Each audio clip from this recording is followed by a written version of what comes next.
Wawere kon mago nyakwara mogi ene rawera moro ma jagini 32 e sub-county ma Bondo e county ma Siaya kod midhiero mar midekre manokel kod magina ma obila nochwadego e kinde ng'anyo manoba kod rowere matindo e pacho ka gikwedo paro mar chik mar omenda.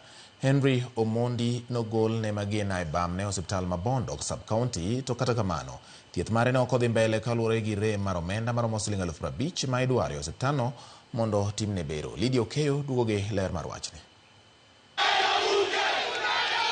Kaluwore gi ng'anyo manobagie pacho ka gi rawere mag Gen Z mane kwedo paro mar chik mar omenda mane geto medo suru e pacho ka, rawere mathoth nowito ngimagi, moko ne ondhi ma olalgo ka nyaka kawuono pok oyudgi, ka moko bende noyudo hinyruok maricho mag magina.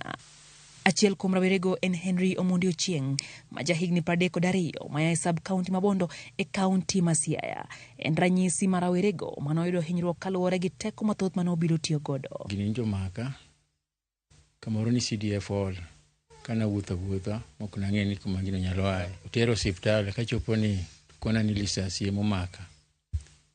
Ora budha minga kabisa e ward kanyo e ko thiedha e ka manja kinyarwak na chuma to sona. Hendi ne ochwad gi magina e bamne ma korka cham tarik 25 dwe mar auchiel higani. Kinde ng'anyogo gino ma oloko ngimane kaluwore ni nyaka sani ngimane nobedo kod pogruok kata mana tijene ok onyal dhiye. Brichangwen gasebedo ka nitie nera moro ma wan go ka manera ma onyuol gi minwa mosebedo ka konya. Okelo nana ka pesa moro to wadhi kode osiptal kata Lilam to thiedha. Samoro wadhi district to ka dhiye to joka dwaro pesa moko anyal yudo. Koro Lilam ema ka dhiye to miya yedhe moko amuonyo to aneno ka gigine kaka ithiedha. Kokalo kuom sir mar gavana ma Siaya James Orengo, Henry nogol ne magina manomoke bamne no, to kata kamano ne ok onyal dhi mbele kod thieth kaluwore gi onge mar omenda maromo Sh50,000 ma idwaro gi osiptal ma Bondo sub-county hospital mar timone bero. Gavana obiro e osiptal chieng' tich ang'wen kobiro neno jotuo mane lisasi omako.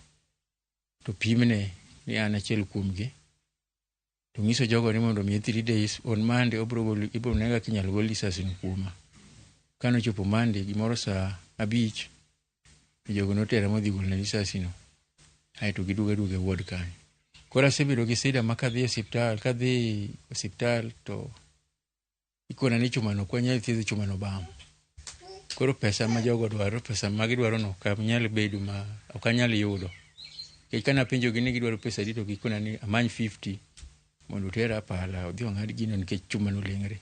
Henry wacho ni midhiero mak mose kete piny kendo kata mana tijene ok onyal dhiye kaluwore ni en kod rem mapek. Gino machuno jaode Lucia Koth mondo mi otim tije matindo mondo mi gikonyre godo. Akwayo ng'ata man manyalo konye mondo mi thieth tienda ni kech kaluwore gi rem.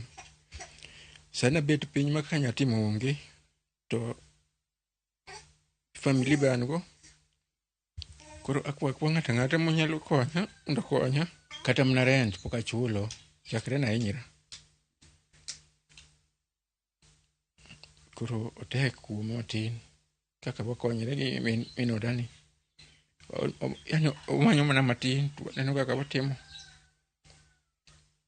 Bato tek koda. Ok osebedo no mayot nyaka ne oyud ajali nikech ne warent to kuom ndalogo te rent pok ochul. Koro landlord be ne dwaro pesa. Koro kuom kwayowa mwakwayo ni ng'ata manyalo jitolea ojitolea mondo konywa nikech wan nyaka gi nyithindo monego dhi e skul.